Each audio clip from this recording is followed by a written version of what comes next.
Hi అండి, అందరికీ నమస్కారం. నేను మీ Revathi. Welcome to RK kitchen and blogs. ఈ వీడియోలో మనం ఎంతో సింపుల్గా ఉల్లిపాయ గుడ్డు కారం ఎలా చేసుకోవాలో చూద్దామా.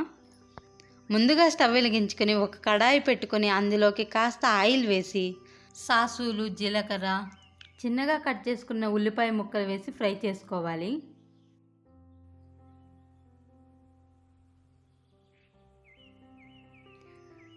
అలాగే చిన్నగా కట్ చేసుకున్న పచ్చిమిర్చిని వేసి ఫ్రై చేసుకోవాలి. నేనైతే బజ్జీ మిరపకాయలను తీసుకున్నా, అందుకే ఎక్కువగా కనబడుతున్నాయి. ఇప్పుడు ఇందులోకి కరివేపాకు వేసుకుని ఫ్రై చేసుకుందాం. అలాగే టమాటా ముక్కలను వేసి ఫ్రై చేసుకోవాలి.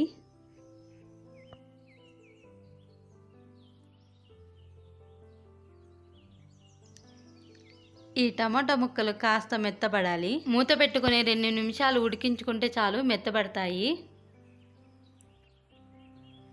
ఇప్పుడు ఒకసారి కలుపుకొని ఇందులోకి అల్లం వెల్లుల్లి పేస్ట్ వేసుకోవాలి. ముందే వేసుకోవాల్సింది, నేను మర్చిపోయాను, అందుకే ఇప్పుడు వేసుకొని ఫ్రై చేసుకుంటున్నా.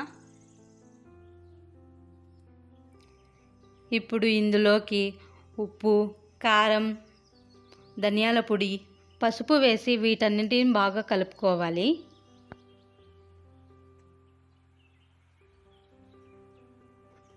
అలాగే ఇప్పుడు ఒక్కో గుడ్డిని చెదరకుండా ఇందులోకి వేసుకోవాలి. ఈ గుడ్లు వేయడానికి మా మామ నాకు హెల్ప్ చేశాడు.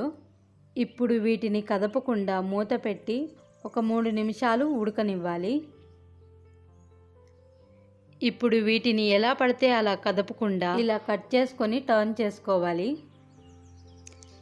నేనైతే ఒక చిన్న మిస్టేక్ చేశానండి. కార్తీక దీపం సీరియల్ చూసుకుంటూ మర్చిపోయి కదపడం మర్చిపోయానండి. అందుకే కాస్త కింద మాడిపోయాయి. కానీ టేస్ట్ అయితే బాగొచ్చిందండోయ్. మరీ చిన్న ముక్కలుగా కాకుండా పెద్ద ముక్కలుగా కట్ చేసుకొని చివరగా కొత్తిమీర చల్లుకొని మరొక్కసారి కలుపుకొని స్టవ్ ఆఫ్ చేసుకుంటే సరిపోతుంది. అంతేనండి, సింపుల్గా ఉల్లిపాయ గుడ్డు కారం రెడీ అయిపోయింది. మీరు కూడా ట్రై చేసి ఎలా వచ్చిందో కమెంట్ చేయండి.